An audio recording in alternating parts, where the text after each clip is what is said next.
अच्छा, मीडिया में बड़े तवातुर के साथ ये खबरें रिपोर्ट होती आई, कुछ दिनों में हमने देखी कि कोई पार्टी के अंदर ग्रुप्स हैं। शहबाज शरीफ साहब का ग्रुप है, वो एक उम्मीदवार को सपोर्ट कर रहा है, दूसरी तरफ मरीम नवाज साहिबा किसी दूसरे उम्मीदवार को चाहती हैं। फैसलाबाद के हलकों की बात हुई, लाहौर के हलकों की बात की जा रही है। तो क्या पार्टी के अंदर इस मामले पर कोई इख्तलाफ है या ग्रुपिंग है? जी नहीं, बिल्कुल भी नहीं। मुस्लिम लीग नून एक ही जमात है और एक ही ग्रुप है जिसकी सरबराही मोहम्मद नवाज शरीफ कर रहे हैं। उनके सामने ही सब ने अपने अपने तजर्बात के मुताबिक अपनी राय रखी है। उसको आप इख्तलाफ का नाम दे दें या एक मुख्तलिफ जो जमहूरी राय का इजहार है। हर जो हमारे मतलब जैसे हमजा शहबाज साहब है, उनका पंजाब में एक खास इंटरेक्शन रहा है, उनकी बड़ा उसमें बैकग्राउंड है। वो लीडर ऑफ द अपोजिशन भी थे 2018 से लेकर 2022 तक।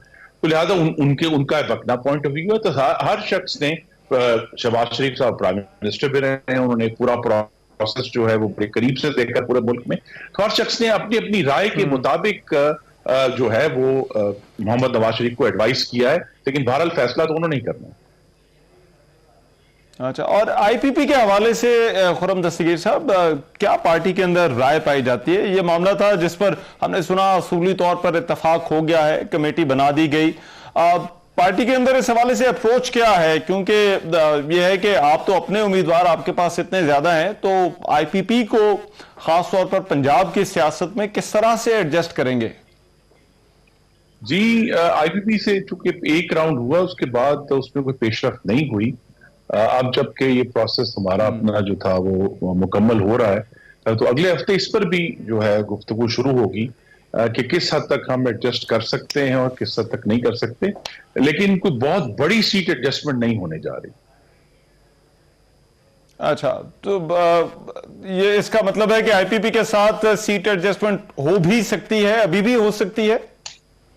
जी, ऑफ कोर्स मुमकिन है। सब जमातों के साथ, मसलन एमकेएम के साथ भी आज हतमी फैसला आपको मालूम है कराची में नहीं हुआ, लेकिन आने वाला असल में आप जो जहन में बात रखनी है वो ये है कि जो उम्मीदवारों की हतमी फहरिस्त है, इलेक्शन कमीशन के मुताबिक उसका आखिरी दिन 12 जनवरी है। तो और उससे पहले आप अपने कागजात नामजदगी विड्रॉ कर सकते हैं। तो जब तक अभी कुछ दिन है, तो सियासत में इस वक्त से पहले फैसले कम ही हमने होते हुए देखे। जब वक्त करीब आएगा तो आप देखेंगे फैसले हो जाएंगे। और आपने एमकेएम का खुद ही जिक्र कर दिया, मैं इसी बारे में आपसे पूछने वाला था कि सिंध में इत्तेहाद बनाने में कामयाब हो जाएगी मुस्लिम लीग नून, और क्यों आप समझते हैं कि इस वक्त एक इंतखाबी अलायंस की जरूरत है सिंध के अंदर, जिसमें जीडीए और एमकेएम के साथ भी आज आपकी मुलाकातें हुई हैं?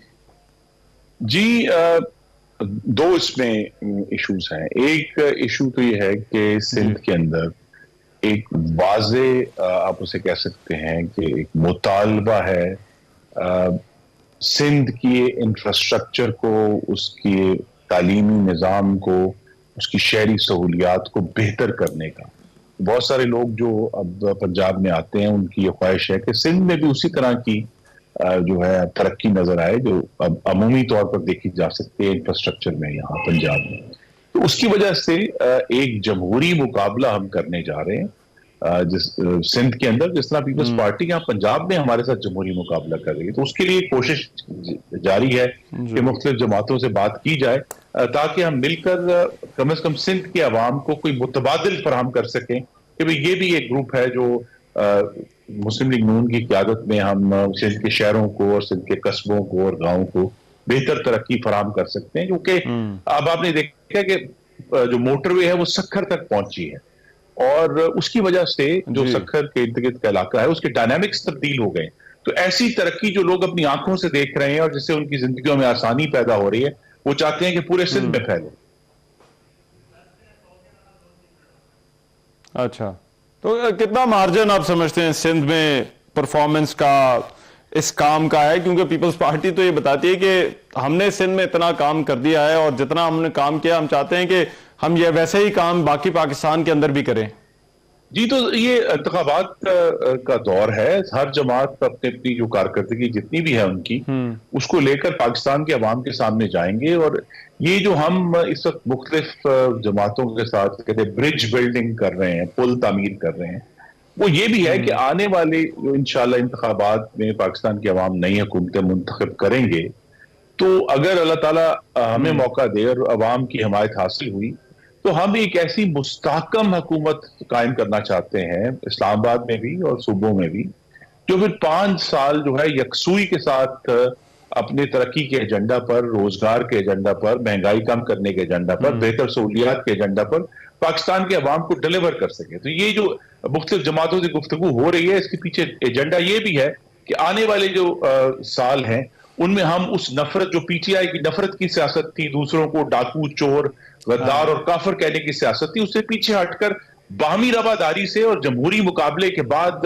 مستحکم حکومتیں قائم کر سکیں، جو پھر انشاءاللہ جو معاشی استحکام ہے اس کی بنیاد بنے گا.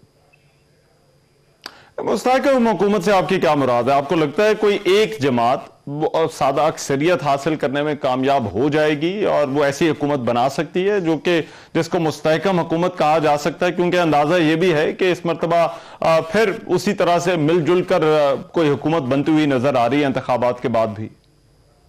جی، الیکشن کی قیاس سرائی کرنا جو ہے وہ کم از کم جو سیاسی خود امیدوار ہیں ان کے لیے خطرناک ہے. لیکن یہ میں آپ کو ضرور کہہ سکتا ہوں اللہ تعالیٰ نے ایک تجربہ دیا ہے، اور وہ یہ ہے کہ جو سوئنگ ووٹ ہے پاکستان میں، جو انڈیسائیڈڈ ووٹ ہے، وہ بہت بڑی تعداد ہے. اس وقت 20% سے زائد لوگ ہیں وہ یہ کہہ رہے ہیں کہ وہ انڈیسائیڈڈ ہیں. وہ اپنا ابھی انہوں نے وہ ابھی سروے میں ظاہر نہیں ہو رہے، تو وہ انہوں نے اپنے فیصلے جو ہیں وہ آپ دیکھیں گے وہ 12 جنوری اور 8 فروری کے درمیان جو 26 دن ہے اس میں یہ فیصلہ ہوگا. تو ہو بھی سکتا ہے کہ کسی جماعت کو جب وہ لوگ، اور جس طرح ہماری توقع ہے کہ وہ جب کیمپین شروع ہوگی اور نواز شریف کی گفتگو سنیں گے تو وہ لوگ جب اپنا فیصلہ کریں گے تو پھر یہ بالکل ممکن ہے کہ کسی ایک جماعت کو وہ اس سوچ کے ساتھ مینڈیٹ دیں کہ بھی ملک کے اندر اب یہ جو سیاسی بے یقینی ہے اور یہ جو نفرت کی سیاست ہے اور لانگ مارچ ہے اور 9 مئی ہے، اس سے پیچھے ہٹ کر ایک مستحکم حکومت ہو، پھر جا کے اس کو وہ اکاؤنٹیبل بھی ٹھہرا سکیں اور اسے پوچھ سکیں 5 سال کے بعد کہ جناب آپ کو ہم نے یہ مینڈیٹ دیا تھا روزگار پیدا کرنے کا، مہنگائی ختم کرنے کا، روپے کی قدر کو استحکام لانے کا، ملک میں توانائی کی صورتحال بہتر کرنے کا. لہٰذا یہ جو سوئنگ ووٹ ہے اس کا بہت اہم رول ہوگا الیکشن والے دن. اس لیے کوئی اس وقت کوئی جو ہے پیش کوئی کرنا وہ قبل از وقت ہے. لیکن خرم دستگیر صاحب، آپ تو کہہ رہے ہیں انتخابات کا حصہ ہے، پیپلز پارٹی کی طرف سے بار بار تنقید کی جا رہی ہے آپ کی پارٹی پر، پارٹی قائد کے اوپر، اور الیکشن کے بعد اگر مسلم لیگ نون کی ترجیح کیا ہوگی؟ اگر پیپلز پارٹی کے ساتھ مل کر بیٹھنا پڑتا ہے، ساتھ چلنا پڑتا ہے، تو کیا نون لیگ اس کے لیے بھی آمادہ ہوگی؟ جی، ہم بالکل اس کے لیے تیار ہیں اور آمادہ ہیں، کیونکہ اس وقت رحمان صاحب ہمیں پاکستان کی جمہوریت کو اور پاکستان کے عوام کو ایک پل صراط پر سے گزارنا ہے، جس کے ایک طرف فوجی آمریت ہے، دوسری طرف عمرانی فاشزم کا جہنم ہے. اس کے درمیان سے پاکستان کے آئین اور جمہوریت کو آگے لے کر جانا ہے، اور اس کو اگر ہمیں اس پل صراط سے گزرنے کے لیے ہمیں جہاں بھی کوئی پارٹنرشپ کرنی پڑی یا مخلوط حکومت بنانی پڑی، اس کے لیے ہم تیار.